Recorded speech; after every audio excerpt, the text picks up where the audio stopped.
Dixie here. Today I want to talk to y'all about 5 things that I wish I had known before I started hiking the Appalachian Trail. And I was kind of reflecting back and thinking of things that I wish I could tell my past self when I started.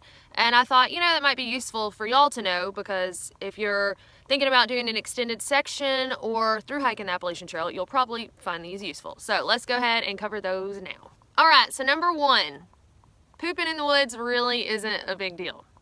Just as a side note, does anyone else hate the word poop? Like, it just sounds gross, like poop. Can't we just call it like crap or doo-doo or something? But anyway, whatever you want to call it, it's really not that bad to do it in the woods. And I was kind of freaked out, just not only the act of like going in the woods, but just, oh, you have to be so far from the trail and so far from the water source and, all of those things. But mainly just remember to be 200 feet from a water source. So how much is 200 feet? Well, if you walk about 80 paces, you're good. So remember, to take a number 2, you go 200 feet, which is 80 paces away from a water source. I cover more in depth about doo-dooing in the woods in my hygiene video, but it's not a big deal. It's going to be okay. Eventually it will feel natural. There are a lot of privies around to kind of help buffer, your fear if you're fearing going in the woods.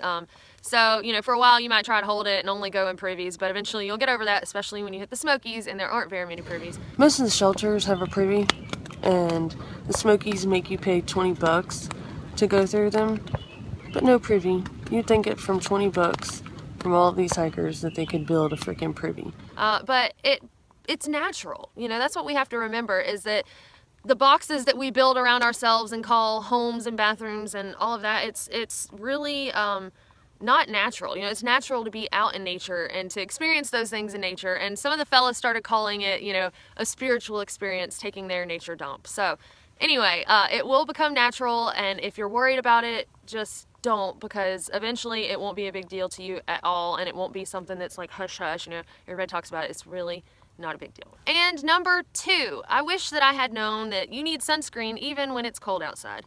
In fact, on the Appalachian Trail, eventually it becomes what is known as the green tunnel once spring hits and all the leaves start coming up on the trees, and eventually you don't need sunscreen unless you're just like super sensitive to light, because you're shaded out and you're hiking under the trees. But when you first start and it's cold outside and you're like, man, it still feels like winter, so I don't need any sunscreen because it's cold. Wrong. So I had a lovely burn on one of my calves that it was so bad that it hurt to touch. It was swollen, and sunscreen at that point wasn't enough because I borrowed somebody else's, thankfully.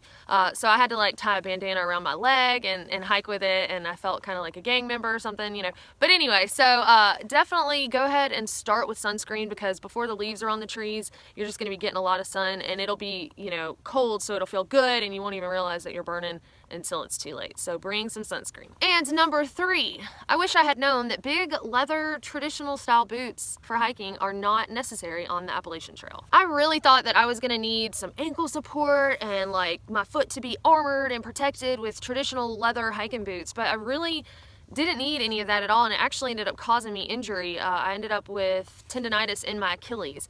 So I swapped to trail runners, which were much dried out easier, and just worked all around, much better for me. And people will tell you, oh, but what about the rocks in Pennsylvania and the, boulders in New Hampshire and all of that? But I made it through just fine with trail runners. And, the AT is actually a fairly beaten path. Millions of people touch it each year. So the trail, isn't like you're bushwhacking and going through briars and all of that craziness.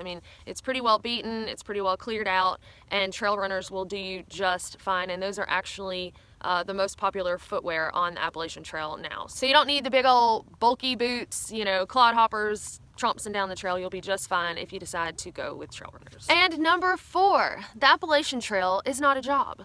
So that seems pretty obvious. Clearly going on an adventure like the AT for 6 months, it's not a job at all. But the way that we're programmed, and I don't want to say brainwashed, but kind of brainwashed, to live our lives, Monday through Friday, 8 to 5, work, you get off, you have some time in the evenings to yourself, and then you take the weekends off. It's real easy to try to get into that routine and make yourself believe that the Appalachian Trail has to be that way while you're out there, because that's what you've done your whole life since you started school as, you know, a little bitty kid. So it doesn't have to be that. And some of the glory of the Appalachian Trail is not having a schedule and not having a job and not being, you know, 8 to 5, 8 to 5. Some people do prefer to live their lives that way, and that's fine. But just know that some mornings, if you don't feel like hiking, you know, at 7 a.m., don't. Just lay there in your tent and enjoy the beautiful scenery. Or, you know, for lunch, you don't have to only have an hour for lunch. You could have 3 hours for lunch if you want. You could stop and take the rest of the day off at lunch. You know, you can just do whatever you want to. I mean, as long as, you know, you hike some, you're going to make it to Katahdin. So don't stress over it. Don't make it, you know, a scheduled thing. Don't make it your job. Make it an experience, and let the experience happen as it will, and let, you know, yourself roll with it and just take in everything that happens. And don't limit yourself like I did the first month or so, stressing over, you know, I have to make this my job. And number 5, the trail will change you. Of course, this will be different to an extent for everyone on how much you let the trail change you. And I didn't realize how much my perspective would change. I didn't realize how much I would start appreciating small things in life and see how little I really needed to be happy. And to realize, you know, that you create freedom for yourself in your own life. And, you know, if you choose to be a prisoner of life and decide that all you want to do in this life is work and pay bills and, you know, die, then that's your own choice. You know, we have the choice to make life what we want it to be. And so I have so many goals and dreams and things that I want to do. And, you know, I thought, oh, I'll just hike the AT and then I'll be done and then I'll, you know, go back to normal life. But wow, my eyes opened. You know, it allowed me to see that that's not what I want to do in life. And it allowed me to see my true self that has been kind of held back by what society thinks that my life should be. So I feel like a lot of thru hikers have that, you know, moment that they realize those things on the trail. And a lot of them don't know how to deal with that. You know, once you realize, like, it's up to me to control how I live, it's a pretty big thing to deal with. More than anything, the trail will boost your confidence. I talked to Bluebird, the 72-year-old lady that thru hiked with her daughter last year after the trail, and we were talking about, you know, how much of a confidence booster it is to be like, well, if I did the AT, I could do this. And she was explaining to me that she was doing some repairs around the house and that she had this railing that needed to be replaced or something done with her steps. And she was going to call somebody and say, hey, I want to hire you to do this. And then she thought, well, I just finished hiking 2,200 miles from Georgia to Maine, and if I can do that, I think I can figure out how to do this railing that I need to get fixed, and if not, I'll call somebody to do it. But it just gives you this, you know, realization that you can really do whatever you put your mind to, and then you just don't stress out about things near as much. So again, it'll be different for everybody, but y'all, it will change you if you let it in ways that you can't even imagine, because just by going through the experience, you know, it'll almost break you and then it'll just change you. But you'll have to get out there and see it for yourself to believe it. Anyway, I hope that y'all found these things helpful and that my 5 things will help you plan for your journey. And if some of y'all have done section hikes or thru hiked and you want to share some things that you wish you could tell your past self, please do that in the comments below so that folks can also learn from your experience. And we'll see y'all next time. Okay, so I am here at Amicalola State Park.